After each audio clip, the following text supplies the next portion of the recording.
अंबरनाथ तालुक्यातील चाफेवाडी या आदिवासी वाडीतील नागरिकांना आजही पाण्यासाठी वणवण करावी लागत आहे।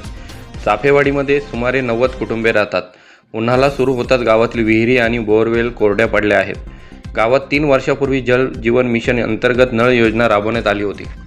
लाखो रुपये खर्च झाला, पाईपलाईन टाकली, नळ बसवले, मात्र आजपर्यंत नळाला पाणी आले नाही। ग्रामपंचायतकडे नागरिकांनी टँकरने पाणी पुरवठा करण्याची मागणी केली, परंतु ग्रामपंचायतने निधी नसल्याचे कारण देत टँकर देण्यास नकार दिल्याचा आरोप नागरिक करत आहेत। अशा परिस्थितीत समाजसेवक धनाजी इरमली यांनी पुढाकार घेतला आहे। गेल्या 1 महिन्यापासून धनाजी इरमली स्वखर्चाने 5,000 लिटरचा टँकर चाफेवाडीत पाठवत आहेत।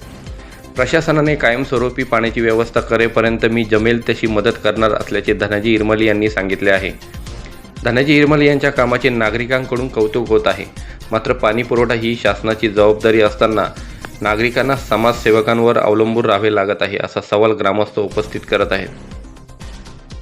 प्रशासनाने तातडीने चाफेवाडीतील नळ पाणी योजना सुरू करावी आणि नागरिकांना कायमस्वरूपी पाणी उपलब्ध करून द्यावे अशी मागणी होत आहे।